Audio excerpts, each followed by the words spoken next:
Halo, selamat datang di video tutorial bagaimana menggunakan formulir online ini untuk mengidentifikasi kesulitan fungsional pada siswa.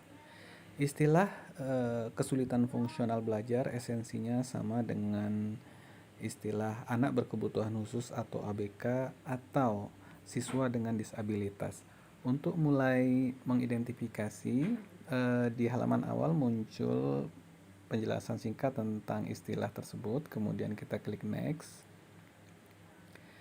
Halaman ini kemudian menjelaskan secara singkat tujuan dari pengisian format ini, baik bagi guru, kepala sekolah, orang tua atau wali maupun bagi pemerintah dan atau pihak lain. Di bagian bawah ada pernyataan singkat bahwa sebaiknya saat mengisi format ini, guru berkomunikasi juga dengan orang tua atau wali siswa, begitu juga dengan guru lainnya di sekolah. Oke, kita klik next. Di halaman ini muncul isian NPSN yang harus diisi. Jika tidak diisi, maka akan muncul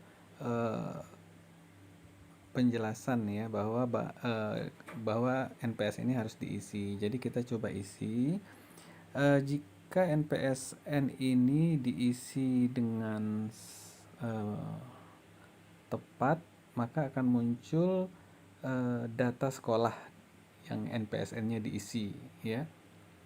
Oke, jika sudah benar kita klik next.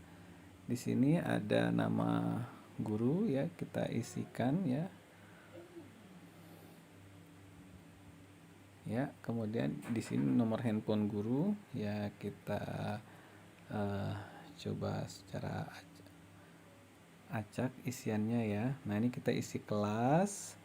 Selanjutnya ada penjelasan terkait dengan 9 kategori kesulitan fungsional ya. Ada kesulitan fungsional penglihatan, pendengaran, motorik kasar, motorik halus, berbicara, berpikir atau kognitif, kesulitan membaca atau disleksia, kemudian kesulitan perilaku, perhatian atau sosialisasi, dan terakhir kesulitan emosi.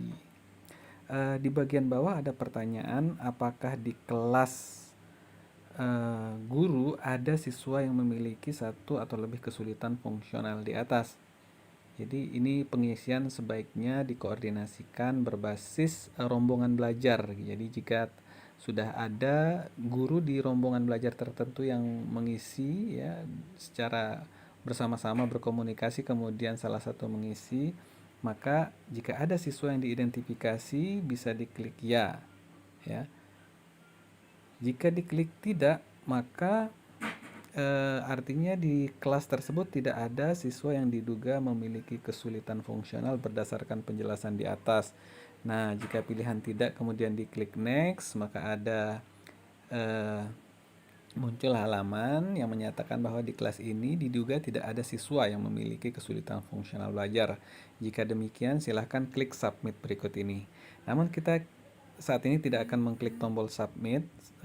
Saya akan contohkan, kita klik tombol back ya untuk mencoba opsi satunya lagi, bahwa kita asumsikan ya, kita simulasikan ada siswa yang memiliki kesulitan fungsional di kelas. Oke, kita klik next.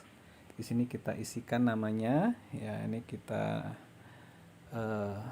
coba-coba isi ya, dan ini kita isi nomor induk misalkan ya, ini juga nomor induk kependudukan. Fungsinya nantinya diharapkan data ini bisa juga dihubungkan dengan data yang ada di kependudukan dan catatan sipil. Oke, tempat lahir ya, ini kita misalkan kita isikan ya, contoh ya gitu ya. Nah, ini tanggal lahirnya. Jika kita ingin kembali tahun, kita klik tahun, kita pilih misalkan ini di tahun 2010 ya. Kemudian kita pilih bulannya, Mei misalkan 20. Oke, kita set. Bahasa yang digunakan anak, bahasa Indonesia ya. Jika bahasa daerah maka akan muncul isian ya, misalkan di sini diisi gitu ya. Misalkan kita pilihkan seperti ini. Apakah ada penyakit kronis yang sudah didiagnosa? Jika tidak ada, kita bisa klik next. Oke. Di sini alamat siswa ya, kita coba isi.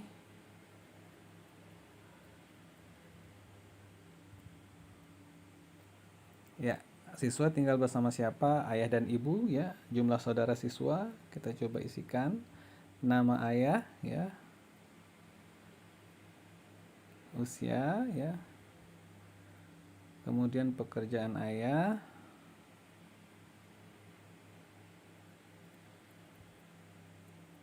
Ya, kita coba. Kemudian nomor handphone ayah. Oke. Next, nama ibu di sini. Ya, kita isikan ya. Usia ibu, pekerjaan ibu, nomor handphone ibu. Oke.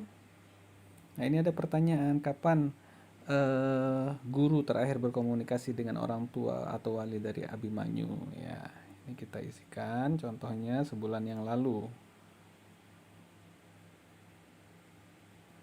Oke, apakah pernah mendiskusikan minat, potensi dan kesulitan belajar Abimanyu dengan orang tua? Pernah ya. Nah, setelah ini kita akan mulai mengisi atau mengidentifikasi kesulitan fungsional, dimulai dari penglihatan. Di sini ada penjelasan dulu, deskripsi ya, terkait dengan kesulitan penglihatan itu seperti apa.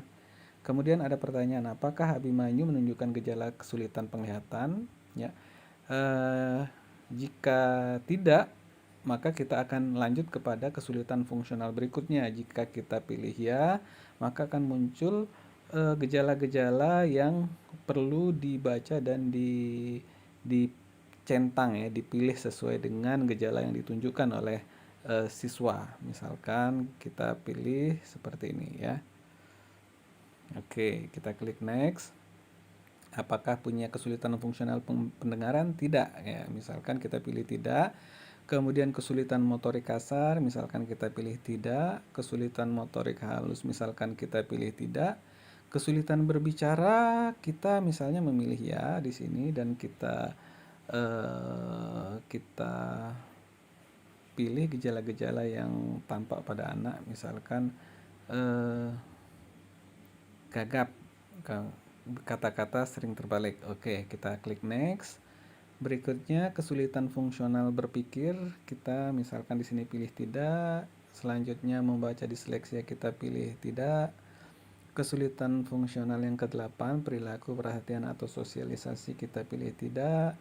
Kesulitan emosi misalkan kita pilih tidak. Maka setelah ini kita akan ditanya apa saja kelebihan atau minat dan bakat serta potensi atau informasi apapun yang perlu diketahui ya. Nah, misalkan di sini kita tuliskan Abimanyu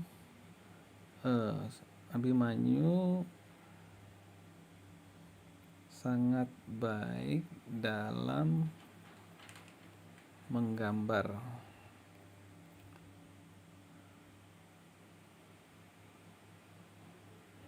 Ya. Nah, misalkan seperti itu ya, kita klik next. Nah, selanjutnya akan muncul hasil identifikasi. Di sini kesimpulan dari isian yang telah dilakukan tadi akan muncul hasil identifikasi, di mana di sini Abimanyu diduga memiliki kesulitan fungsional penglihatan sedang dan kesulitan berbicara sedang. Jadi ini dua kesulitan yang tingkatnya sama-sama sedang. Nah, kita akan klik next untuk melihat rekomendasinya. Nah, di sini ada rekomendasi yang umum ya, bagaimana mendukung ya, rekomendasi untuk memberikan dukungan secara umum ada. Di sini ada juga dokumen yang bisa diklik dan di-download untuk di-share kepada orang tua sehingga orang tua mengerti bagaimana mendukung anak.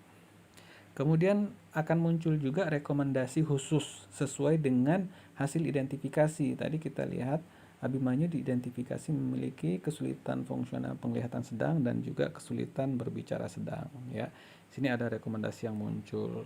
Nah, kemudian di bagian bawah disebutkan identifikasi telah selesai, silahkan klik submit. Selanjutnya kita dapat mengidentifikasi untuk siswa berikutnya ya. Kita contohkan di sini, kita klik submit ya. Ya, kita klik submit, maka kita akan dibawa lagi ke halaman awal ya untuk mulai mengidentifikasi siswa selanjutnya. Demikianlah untuk pengisian. Nah, ini sini ada penjelasan bahwa data yang barusan kita isi itu sudah terupload gitu ya. Nah, di sini untuk memudahkan kita jika kita sewaktu-waktu ingin membuka halaman ini, maka kita bisa simpan di layar utama handphone. Caranya kita pilih di bagian sini ya, kita pilih. Nah, ada tulisan add to home screen di sini ya, kita pilih add to home screen. Oke, kita pilih add. Ya. Nah, jika kita buka handphone kita, maka akan muncul ya, akan muncul tombol atau shortcut ya, jalan pintas untuk membuka formulir online tersebut. Nah, kita klik di sini ya, contohnya. Oke, akan terbuka gitu ya. Ini contoh penggunaannya tadi ya. Ya, demikian tutorial dari tutorial formulir online bagaimana mengidentifikasi kesulitan fungsional belajar pada siswa. Selamat menggunakan, semoga upaya dalam mendukung siswa ini tercatat sebagai kebaikan di sisi Tuhan. Oke, jika ada kesulitan, komentar dan sebagainya silahkan diajukan melalui kolom komentar. Selamat bekerja, salam.